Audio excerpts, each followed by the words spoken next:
Dimension Magazine. Bref de maturité. Dimension Magazine. La traçabilité de la sagesse, de l'intelligence. Bokundolia, Boigna Peya Mayele, avec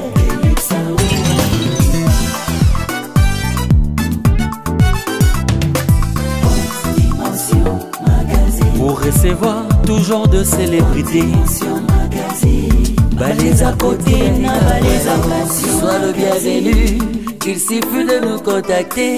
Dimension Magazine. Mesdames et messieurs, trop chers téléspectateurs de Couleurs Télévision, bonjour.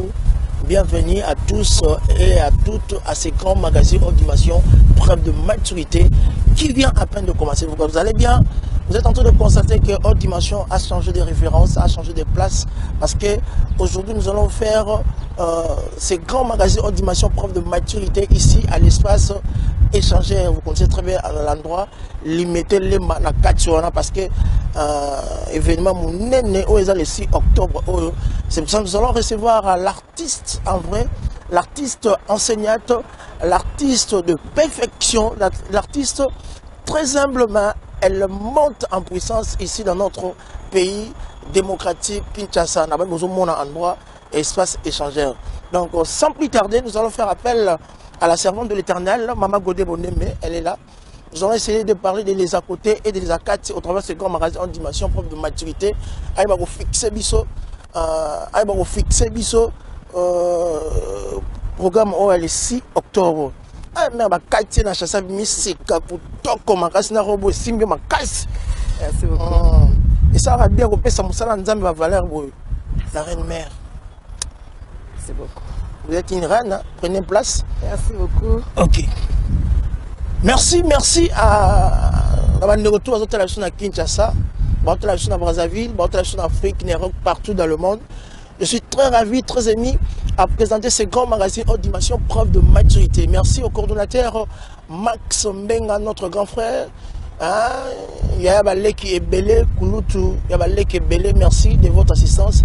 Merci à Nego Steve, toujours Godé Bonembe, Azo qui m'a pété, Azana Saint-Esprit, mon ami. Merci à Denustar, merci à Kinkaboua, merci à Beloti Kadi, mes sincères condoléances. Mais avant tout cela, je dois vous proposer une chanson, Mon bébé. Sur aucune orchestration, aucun mastering, aucun message, mais texte, aucun message en colo. Total et bien pour la continuité de ces grands magasins en animation. Suivons. Mesdames et messieurs, en droit de l'émission, parce que c'est aux Ala. 3e édition, Talissa Lokoum, Nankolo, Talissa Lokoum, j'espère que vous êtes en train de voir des publicités, vous êtes en train de voir de panneaux villes, il y a province Kinshasa Mobimba, et comme elle dit seul communion, chaque année, il faut les toujours. Gloire à Dieu, dans mon toit, ça qui est inspiration, Tilelo, Azo continue d'idée, Azo Pambola Banza, mais Azo Pessa restauration, dans l'Inga, on sera raté. Nous allons essayer de parler avec la servante de l'Éternel, l'artiste en vrai. Bonjour Maman Godé. Bonjour Papa. Je suis très ravi de vous recevoir encore de plus sur ce grand plateau dimension. Mbote la bande de retour de partout. Topesi bande de rogno surtout bazota la biso de partout. Mbote. Bonjour, bonsoir, cela dépend de l'heure à laquelle vous nous suivez. Tout à fait. Oui. Vraiment, en tout cas, Tenkola Pambola Bino, restez branchés. Dans zone d'image, tu vas passer un très bon moment dans la haute dimension. Les lois canal et bénédiction, on a tout le cas à Batou. Ça me fait très plaisir. Yahweh Bayo, étant que chantre, étant qu'enseignante, étant que maman, parce que vous avez belé sur le Gauche international, vous avez belé au Solana Bango, vous avez malam. Naïbi Bango, vous avez question. Et il y a un peu de temps. Mais ça rappelle bien que les Arabiso, car le mouton n'a pas et font la rabie sur mémoire. Mais il y a tout le mouton à eux. Maintenant, il y a beaucoup de temps. Merci beaucoup. Je crois que l'isolo est à la l'isolo moi qui toque parce que la seule amour il m'a solo et l'équipe là l'isolo les gars qui toque ça comme ça et je crois qu'on a la zaki na bandaka c'est vrai que na native Équateur mais ma maman est là na botami kuna na koli kuna na tangi kuna alors nous ambassadeurs ngolo na kuta ene muke je crois na 4e des humanités non c'est 3e des humanités na kota 4e des humanités déjà la magistrat moko magistrat Emmanuel motoya qui ko pesa nga invitation to zaki na groupe d'études na baninga sikotango yazo leka a pointer nga du doigt sikoyo batutu bakama abengeli enini bamakanisi mpe etambolaki komoni oza jeune fille alors ntango naki ayebisinga non nazobenga parce que eza église la borne baza koimplante yango na mbandaka est-ce que église la borne nalobi nayebi te parce qu'à l'époque nazalaki côté mosusu alors nayebisinga borne nazopesa yo invitation mpo oya koassiste ntango nazwa invitation nakei nango na ndako ezalaki pasi parce que tout le monde tozalaki biso tongambo moko. Alors pour mes parents, bandimaki na kende na église moko boye, église de l'Assemblée de Dieu, ou entre guillemets, parce que de l'église de réveil, c'est très compliqué. Mais le quoi nous avons dans la manzela na ye, ndé je crois manzela ya papa boala, le quoi zaki na Kinshasa, ndé sikoyo à lobaki non je connais l'église d'abord, à convaincre maman, atika maman, ça da papa, atika maman pour na maman atika pour na kende. Alors tant on a l'église d'abord na Mbandaka, je crois premier culte, tant batei na serete na kité. En tout cas, directement, j'avais senti quelque chose de nouveau en moi. Tellement que la prédication avait percé le cœur. La parole avait percé le cœur. Alors, tant qu'on ça l'appel au salut, on a résisté à quitter. On a télémi, on a télémi, on a ndimié sur Kolopé Mobiki Sinanga. Et je crois que Banda, on a dit les lots, tout ça, on a quatre en colonne, on a bengi biso, je crois que pasteur Raymond Mafolo, Nicolo, on a vu Pena Kota Zate, mais je crois qu'on a dit là, on a yende, on a dit là-bas, on a bandaka. Ok, merci beaucoup. Je suis vraiment très ravi. Les il y a au travers de ce grand magazine Automation Preuve de maturité. On a beaucoup de nayo dans le colo. Et bon, il y a des sur les cabos, il y a des gens qui s'imposer, ils ont béni, batebele. En tout cas, les cabaloyembo, je crois que les cabaloyembo, tout beau tamaranango koyemba. La botamaki na linga koyemba, mais appelle l'automo ya loyembo. Je crois qu'on a en 2009. Alors à retraite à ma maman, c'est que vraiment comme maman Gauthier pensait que musique était. Elle a dit que la posa n'a net tout bazar nango, net bastion bazar nango. Tout à fait. Et moi beaucoup plus c'était la magistrature parce que mon mari aussi était un magistrat. En tout cas, je le prenais pour mon modèle. Maintenant le bangai na kolingna zakana nomba na photo formé couple ba magistrat. Alors dès après ko bota bana na binazonga sur l'université pour natanga droit, na zongi la UPC na CDC, na lozela que nous allons banana sali peut test dans la magistrature dans nos résultats alors que lors à retraite à ma maman l'église parce que je suis de l'église parole de vie extension de la borne je le passais à André Timbabou c'est lui mon père spirituel. Alors lors de cette retraite là tellement que je priais na baki bon lokola musala tanga koye ko zonga petango moi mingi na zo penda tango na s'impliquer na kata ba département na kata musala nzambe et tango musala koye c'est vrai na ozaka chrétienne mais et aussi na koke musala oye peut-être pour permettre. Alors pendant que je priais c'est alors que l'Éternel a commencé à m'inspirer par des cantiques nouveaux et directement j'ai senti en moi que en tout cas c'était un appel. Moi il a expliqué me donner la santé qui était pour Nzamba le la rabata bandenge belé. Mais moi je sentais quelque chose de nouveau, j'étais hors de moi. Je me disais non, ce que je sens moi, c'est vraiment un appel. Je suis allé voir mon pasteur, on a dit si, maman Godé Sala, au Molu Mazoti, en 2009, c'était compliqué dans le début, même temps, moi, ils appelaient, on a l'équipe dans le groupe, mon côté, l'église, on a été dans le choral, dans un département de femmes, on avait tenu bon de mon outil de l'année. Album, quand il y a Yambomba, la mort, un cœur nouveau, et tout Tissama Batu, et Rata des hommes à la mort.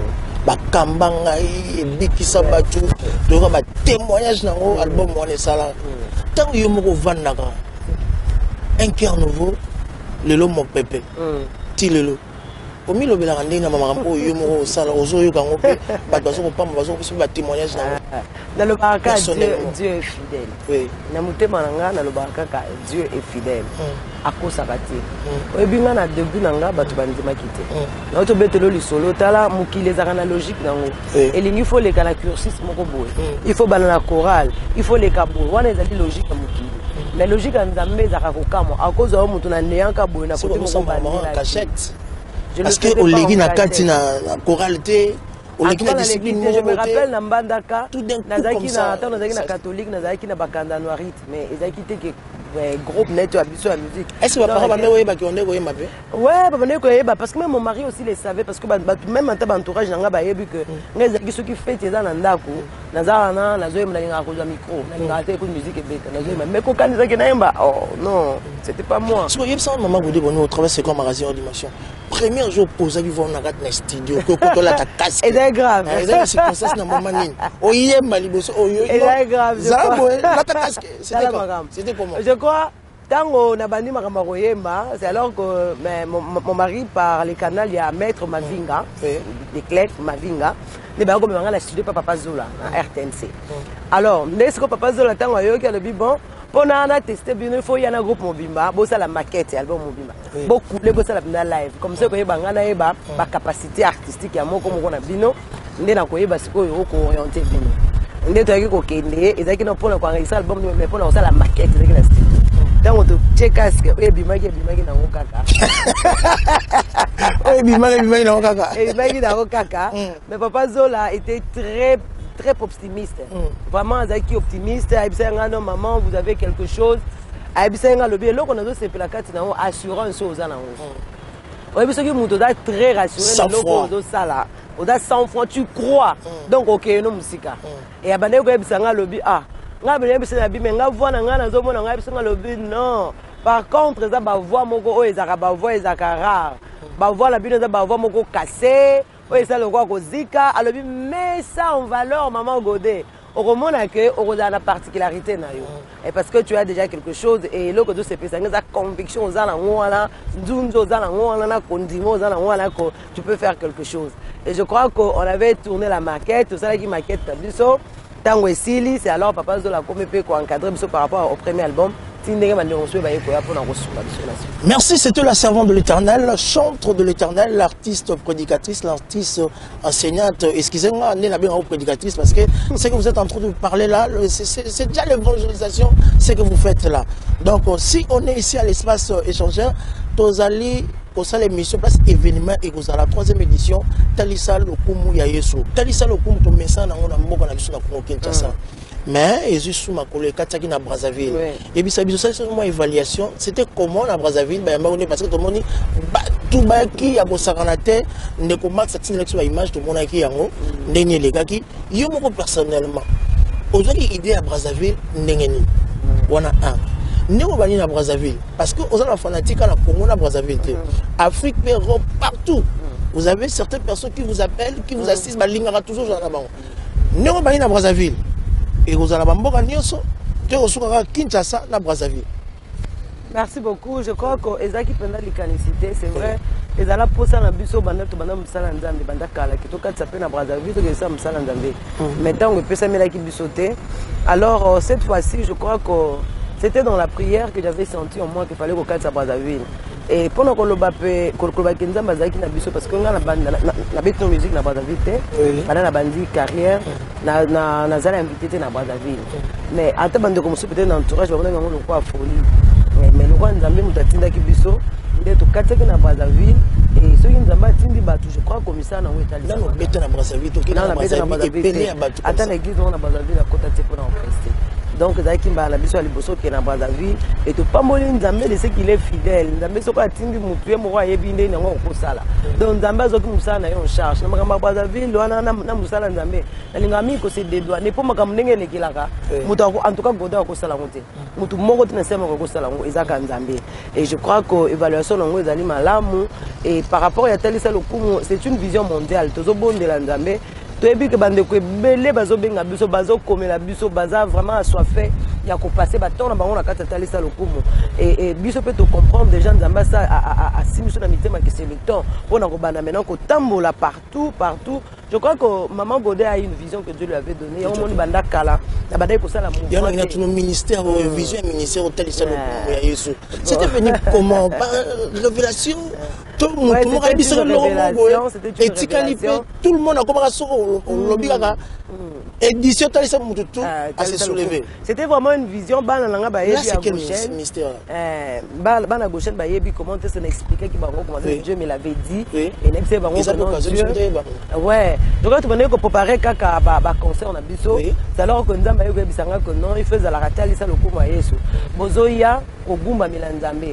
Mais également, la présence Nanga, Batouba Zalaka transformé. Au lieu que Batouba le Barana Sambilaka, Balobate, comme il tango Mutunda Moni, balobi ki ba oyo basambelaka donc Talisa Lokumu eza bomo oyo ezo démontrer Christ oza na besoin to beta tolo ngai na yembaka ngai na teyaka te mukili nde mona Yesu na nzela na o donc oza na Bible eza vraiment ouverte bato bakotanga ba passage biblique na kati ya bomo ina otanga ozoleka balobi oyo penda mo Kristo ye yo pourtant ba benga ki ba disciple ba chrétien en Antioche ba mo ba loba ki te mokili nde mona ki ba pagano kutu ba mona ki ba lobi o banane baleki awa donc moi nzambe tango zo leka bipa ino surtout tu dois libérer le parfum de bonne odeur o ezo pesa nkolo Yesu lokumu nde yango ezali talisa lokumu ya Yesu. C'est une vision mondiale, le Seigneur nous le veut partout et tous on dit que c'est lui qui a donné la vision, va nous donner la provision nécessaire pour tout temps la part. Et ça occasion madame ko pesa ndonyo soit Brazzaville moto ba yaki mokolo vraiment ba ko assister ba sebela balinga ko tozo Kinshasa te ba libérer ko difficilement benga balimba katsa kana talisa lokumu et to ebisi bango ke maboko za polele. Si tu as vraiment un cœur de traverser pour n'avoir ko talisa lokumu na biso na Kinshasa pour hésiter te kana numéro moi na se on appelle numéro to pesa boko ya to pesi bino mbote tika nkola pambola bino tozo bondela ke oh nous surtout expérimenter qui Nathalie ça comme première édition Brazzaville et là tu déjà nous autres bon vivre yango et ba vie na bino za vraiment témoignage mukolo mukolo et botali ça comme Yesu kola pambola bino na lingi bino mingi to sentir qui chaleur bolingo vraiment tozaki mutu moko tika ete nkolo apambola bino. Merci beaucoup servant de l'Éternel si qu'on a Kinshasa sa 3e édition mais malheureusement les autres tout quand moi moké dans un monde la publicité dans un monde la international aux autres jour de changement. Que veux-tu pour na mboka na biso ba ndeko ba chrétien ba fidèle nyoso zo tango zo ba ke le 6 octobre na Rosala jour de changement. Pourquoi c'est un jour de changement? Ouais. Vous avez un message que vous transmettez par exemple, vous allez faire comprendre bisoni. Ma politique veut ça en côté. Tu n'as rien à faire comprendre de l'autre côté. N'a rien à faire comprendre de l'autre côté. Mais je crois que c'est le sous-thème que Dieu nous a donné. Nous avons amoni peut-être magambo belé na mboka. Amoni magambo belé ba congolais ba traverser et a décidé que Mukoloana il va changer les choses. Mukoloana il va changer les vies. Et tu connais bisao que ce ba congolais ba bongoni Congo d'office peut connaître changement. Donc c'est le jour du changement pour notre pays. Pour Congo gros séparer on ba congolais. Sans ba congolais Congo ezalate. Sans Congo ba congolais ba ezalate. Alors tant que biso ba nzambe to subir transformation jour le jour changement, mboka na biso peut subir changement. Yango to benga ngo jour du changement, c'est le sous-thème que Dieu nous a donné et za mukolo mbongwana. Dolo ba hoya lobi na ekolo nanga akosala lola eko pasuka nkembo eko kita mbongwana oya loba pona Congo akosala bongo mukolo wana lola eko pasuka nkembo ekiti mbongwana ina tneso elogo bon la comprendre ote maman bon ils a biloko nza batana kata ni laissera que chaque événement aura toujours inspiration en zone. Chaque événement, tu es toujours inspiré à quelque chose de nouveau. Jour de changement, la provenance de vos inspirations. Il y a par révélation où il y a aussi certaines personnes qui vous assistent, mais il y a information. En tout cas, jusque-là, tous les qui n'ont pas dit là, ils sont pour l'inspiration. Et en tout cas, Dieu nous inspire à chaque instant. Parce que tu as connecté na aussi longtemps que tu as connecté na source, je crois que c'est tout à fait normal qu'on bénéficie de la maille zali mon centre d'inspiration ils ont coulé pas na. Alors ceux que tu as kango peut-être parce que ngamo na lobaka na koki jamais na benga batu. Na peut ça banoni. Na linga ko sala concerté mais nous voulons que le Seigneur nous envoie pour une mission, pour un but. Et tant on zamba tout pour un but et un message mon zamba 5 sera batu pambate. Sora 5 si batu c'est que dans likambo abomisa libaron na likambo a lever libaron. Et dans l'histoire molimo mo santu tozolinga ko demeurer na sema ko la yeso poto yo kanino ya lobby et to ya au lieu de multiplier ba concert seulement par plaisir parce qu'il faut que ça là au moni faut elanga au moni rentrée scolaire au moni comme fin d'année to créer le mois de décembre boum to créer non. Nous voudrions que l'esprit de Dieu nous inspire pour ce qui a tindi biso net ko ya na message yango nzamazo pesa biso message parce que c'est lui qui est derrière tout ça.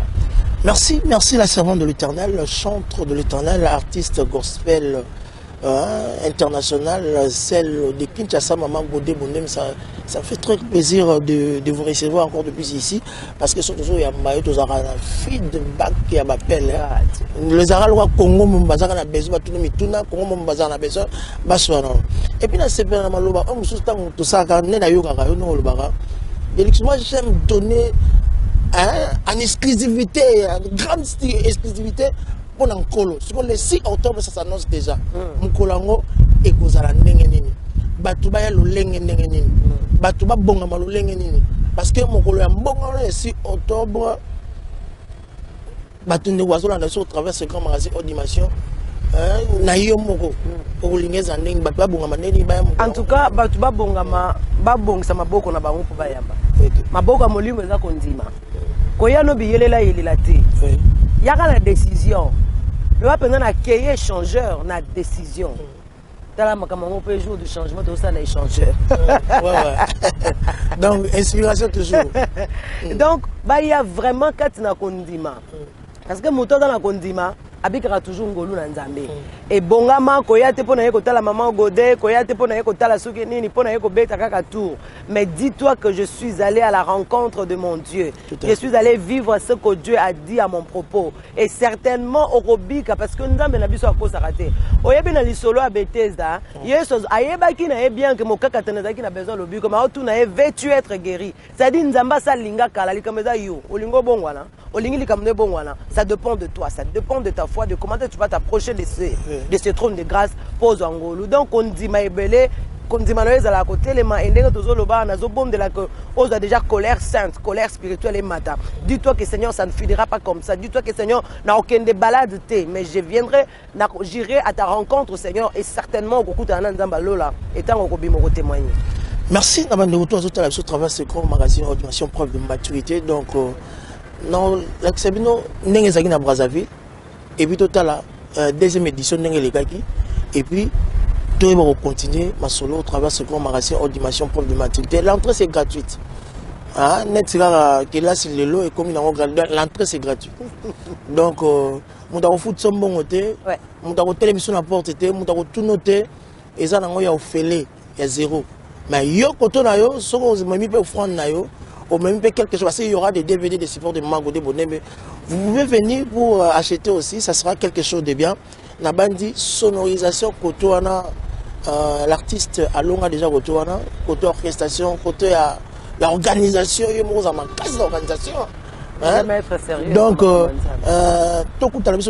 ça sera quelque chose de bien na bande basipon na bande boki maman nga lobi basipon ni sur ça sera quelque chose de bien suivant en image et puis on se retrouve juste après babi événement aux équipés église était ils ont équipé orchestre mon côté songolo pakala aux artistes oui mo toya to kumisa nzambe parce que ça marquer la chanson marquer la servante mais toya ko kumisa nzambe ça sera quelque chose de bien suivons en image et puis on se retrouve juste après pour la continuité de ce grand magazine d'animation. Seyo okoki nankembo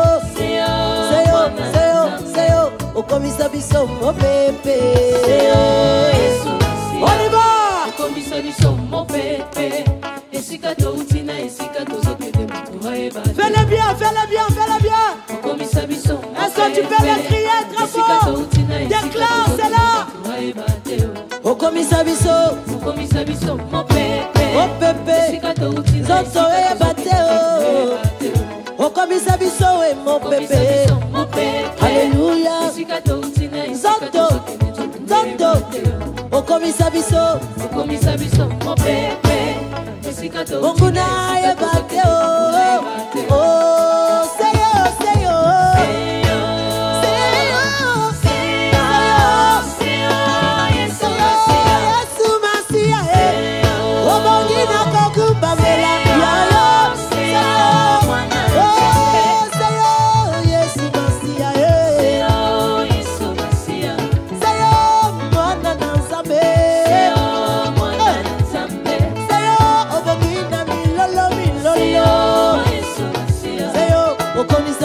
mo pepe ayaye natatoli na Yesu ngapenza naza mo pepe natatoli na Yesu ngapenza naza mo pepe. Merci beaucoup bozui idée ndenini et kozawa les aki na Brazzaville na banzi la servante de l'Éternel la très prochainement deuxième édition année prochaine les années na Brazzaville deuxième édition il y a année prochaine hein?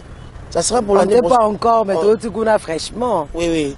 Donc là, je pense que ça sera l'année prochaine. Mais on a quoi journaliste à Brazzaville. Donc, Babino Delix, c'était vraiment du wow, c'était vraiment bien parce que présence en disant mais qui m'a cassé. Ma restauration, Nandenge, Yarosaranate.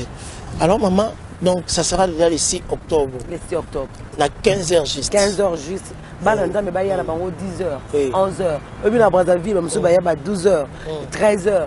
Donc venez déjà à partir de 11h, 12h. Très bien, déjà à partir de 12h, 11h, déjà et à 15h juste au bandi milou. Alors répertoire et aux amènes. Bon, répertoire. Mon bébé, mais vous avez déjà des... Ouais, je crois qu'on va chanter Bakantino sur Nzamba Pesibiso. Mais tout ce qui est convertir dans mon lit au Monsanto et mon repère qu'on inspire Biso Bakantino Moussou, tout le monde doit au bon sana niveau na Biso et tout le monde a kangira mon lit Monsanto et peut-être à cause de la pose à mon Mukoloana, ce qu'a Pesibiso en haut directement de doit relève tout ça. Merci beaucoup la servante de l'Éternel, maman Godé Bonoto, on appelle ça le coup. Bon, exemple, question est si on a tout là, on a Zaïnan de Gomoko Songolo Pakala, mais Delix, l'artiste, votre maman là, idée n'a pas idéologie, n'est très bien. Et ça vaut chaque événement à 5 sarata, moi, la langue de mon souci, soit tellement forme mon souci. Bon, ouais, ça mutuna. Eza mutuna eza mabete. Eza mutuna na yo moko. Parce que c'est la première édition la deuxième édition. Ba ndeko tout ndenge ba sebela na balinga musique na ba. Et vous avez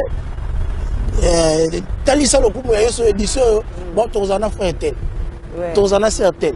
Nan ndeko c'est et déranger pour la prochaine internationale. Éco déranger te makasi, éco déranger te. Et je crois que de un tous on a reçu la makamute pour tout à fait. Il faut rester christocentrique, c'est-à-dire selon que l'esprit nous le met à cœur. Il faut que les filles qui nous amènent comme sous, malamu pambola kinza metu zaki na Pierrot Bessa Julia zaki na papa Jules Mavambo pambola bana nzambe et cette fois-ci na oyo pe je na bande ko ba pambola pe bana nzambe na maman Jardine Odia yazo ta Cape Town tozala maman te kwa nzambe yazo ta Angola tozala maman Guigui Senga za biso ya Kinshasa tozapena maman Françoise Ngwezi yaza ya Jobu na frère Glody Mabibi yaza Brazzaville. Donc bon prester c'est bon.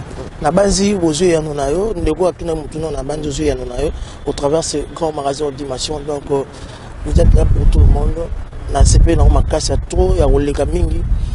Pona bandeko oyo bazorabi ba image, ba régisseur. Bolinga kuva na ba régi trop.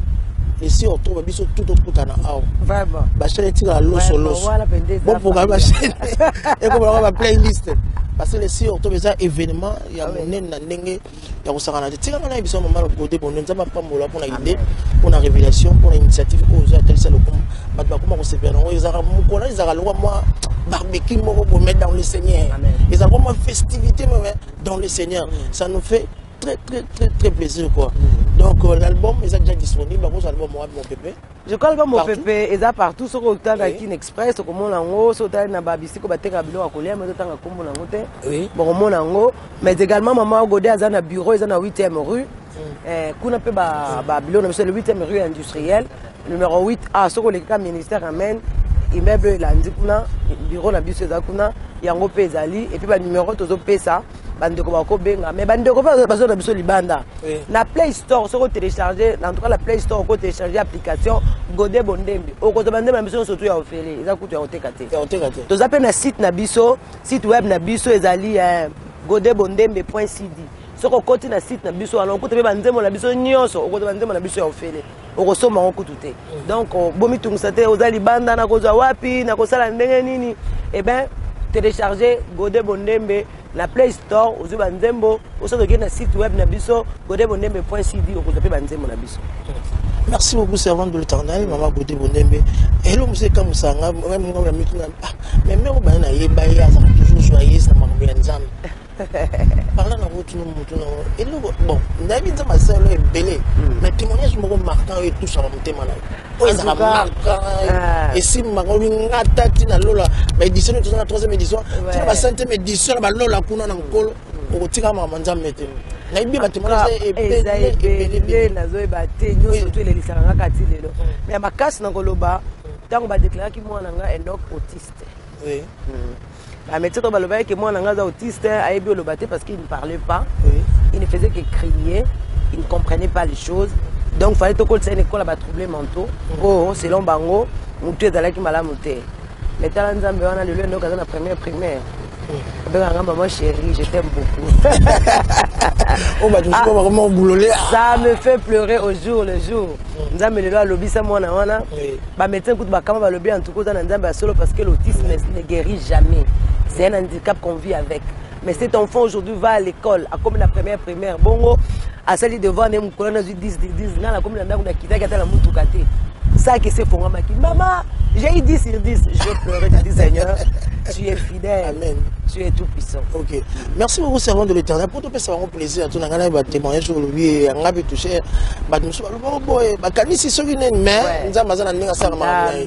Donc, encore au Congo, on a vu ça le lobbying. Donc, au travers de ces grands magasins, vous êtes artiste. Malgré rétrospection. Moi, un cœur nouveau, surtout nous aussi ma bateau samalate, kamanga itanguye, moi c'est mazoko lela na kato vitazo mara kamanga. Bah au sein là on a n'engue mona barate, n'engue yembela nze mona so ça valeur artistique nango, so tali énergie au personne et le voilà, ti le ce sont des chansons. Oui et Maka, bah témoignage bien la katia bateau. Est-ce que nous avons un cœur nouveau, pas extrait kaka. Oui, mais ça va. Oui, Kambanga molimo. Ngai moko na kokite. Kambanga molimo. Molimo memangai mosika. Namona oyo namona te. Memanga mosika. Bate la kimia. Omotema. Bate la kimia. Ata osimbi na note motema. Bate la kimia. Ata na bali na note. Bate la kimia. C'est comme si on est dans l'école moya sophrologie. On est dans l'école moya sophrologie, mais nous avons mis sur place. Il y a un cas na nini wana école wa sophrologie. Sophrologie on le sonne dans il y a souffrance maman. Hein? Parce que l'impulsion peut s'enlever mon amour. On a besoin de tout le monde à garder l'espoir, à se faire. Il y a tout le temps où ça va texte. Nous avons le pour la population. Et ça va de l'alliance, ça va être en envers eux. Tout et ça vit au yom qu'on vivra péango et le lobby comment différemment. En tout cas, par la grâce de Dieu, la vie va vivre normal. Par la grâce de Dieu. Par la grâce de Dieu. Est-ce que vous m'avez dit que battre la kimia? Mais au fait, et ça va tout bien. Nous avons un problème. Au fait, forcément, mais il y a des circonstances qui nous arrivent. Souffrance, je n'ai pas souffrir. Maladie, maladie, dans la compréhension. Moi, je m'inspire avant. Autant aux situations difficiles, il y a nécessaire. Un témoignage est non pour notre autopsie. Mais tant que tu es la kimia, au fait, ce sont des chansons que Dieu inspire pour son peuple. Je me retrouve on dit moi ils ont pas moulin mais au surtout comme un problème moko au comme quoi comme le sambo pour na yo so ko lingo le mo la papa nanda ko na boba biso le mais yo mo yo ka nzembo yebi donc c'est comme si Dieu me prépare déjà à bongisa le déjà terrain pour ce qui parce qu'en fait les épreuves il y a des épreuves que Dieu le permet pour accoler sa biso na bonza mais au moins le long na transmettre foi na ko. Bon, je suis témoin vivant, mais je vous dis, on traverse Nanko,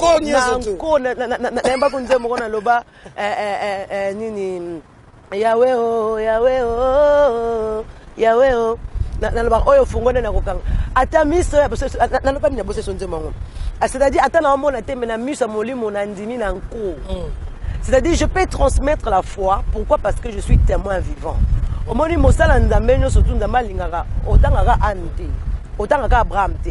Il faut vivre la parole du Seigneur. Il faut vivre la puissance de Dieu. Cela te permettra de rendre aussi ministère avec efficacité, avec conviction. Pour que le banatanga kakate mais la bika kendambe azamzambo soko tele motema asalaka. Donc ce sont des contenus comme ça nzambe a préparé kanga déjà avant pour ceux qui comprennent. Donc pour kende moi musika na question na vous aimez trop encourager les gens.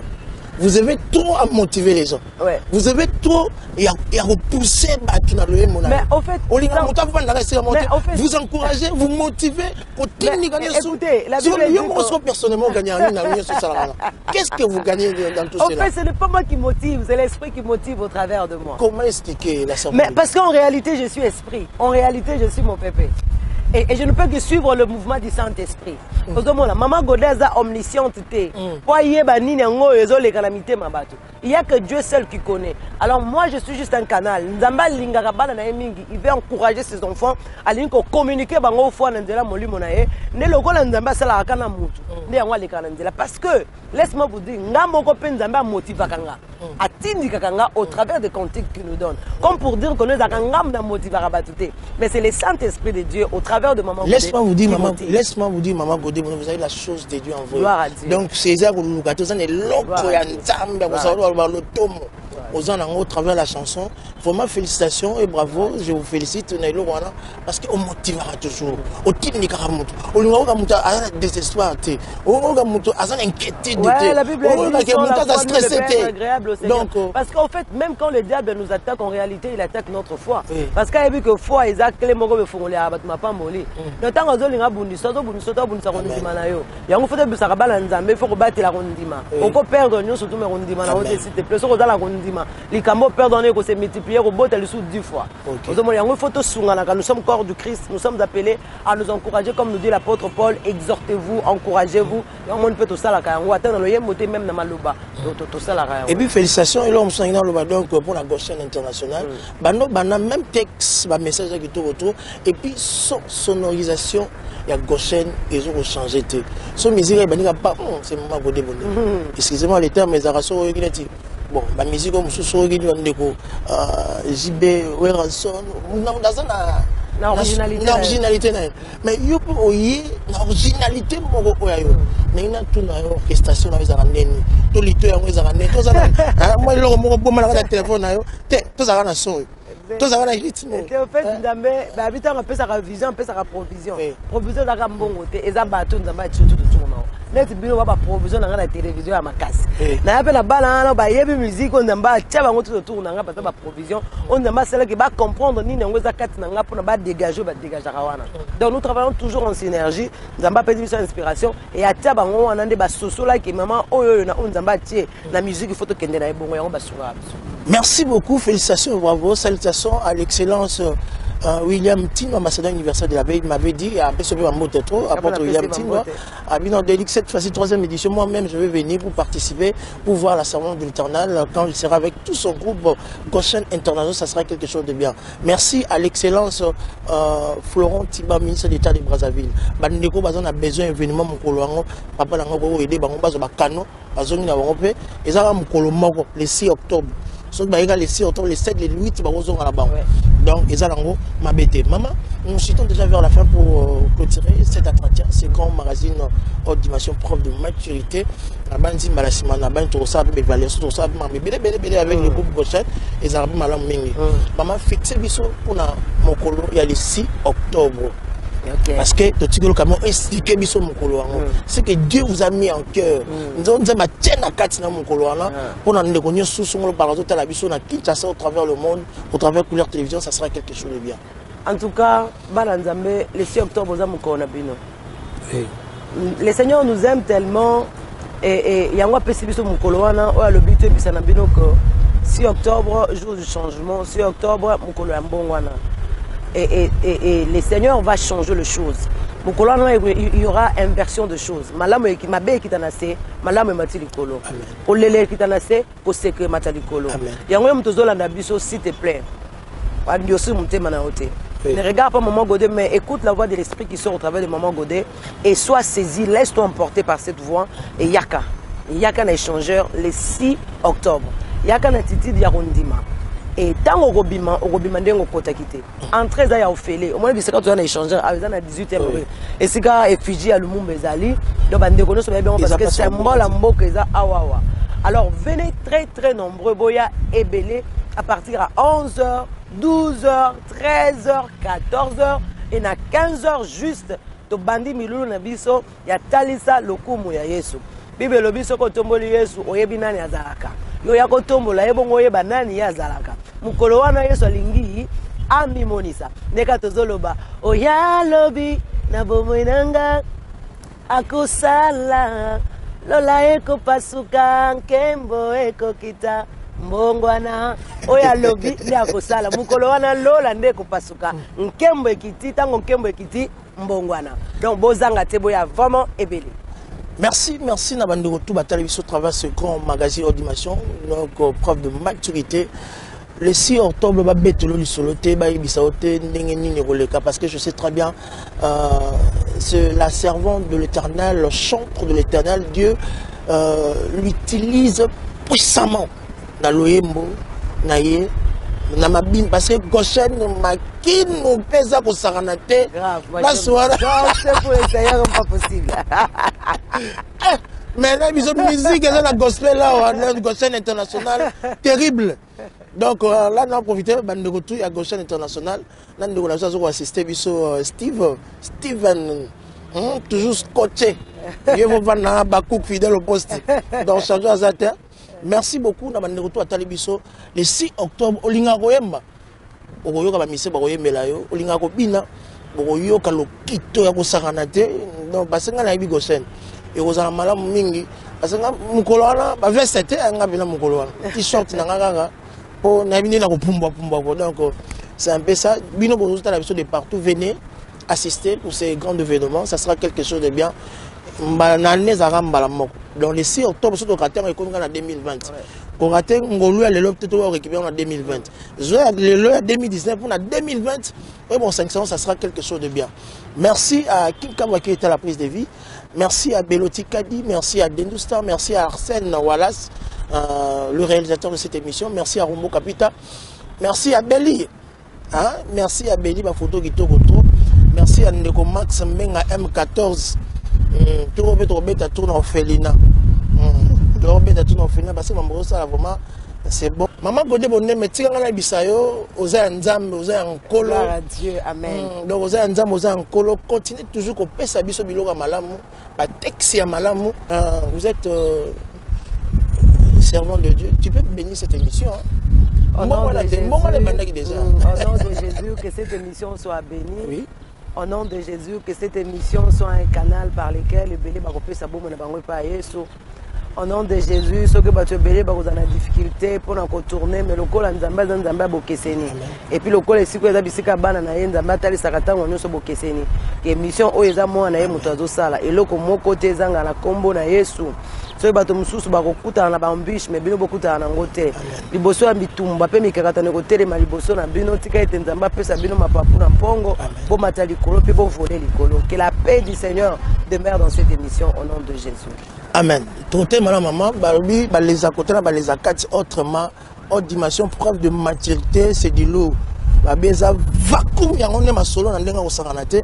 Mais on va aller biloko te on ngani na sala ngo vacuum ngona sala ngo bien parce que le 6 octobre ça va y na danger ça va télégraphe ya osangana. Merci pourtant ngabela biloko yo hein. Yo linga lo makambo te. Merci de retour batali biso donc suivez déjà cette émission déjà donc nous sommes déjà en direct. Mercredi 21h20, jeudi 8h30, samedi 23h10 et puis dans les réseaux sociaux Couleur TV, Deluxe Arlo TV, Mon Centre TV, donc Botalango, dans le on s'en latte.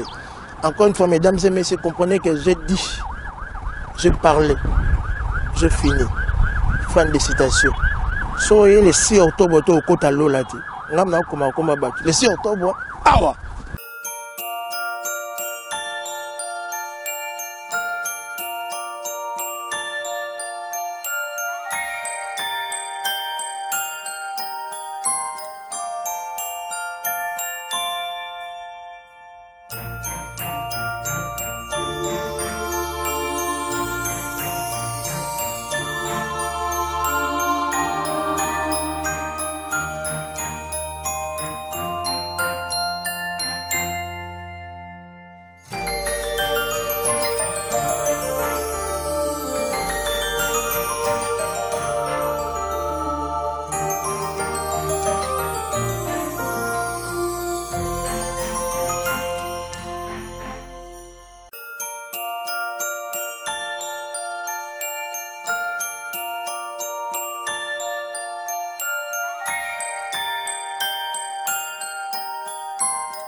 Dimension Magazine.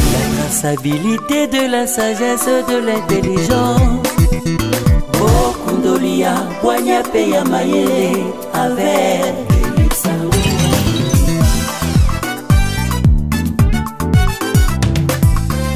Dimension Magazine. Pour recevoir tout genre de célébrités. Dimension Magazine. Balez à côté, na balez à Kati. Sois le bienvenu, il suffit de nous contacter. Dimension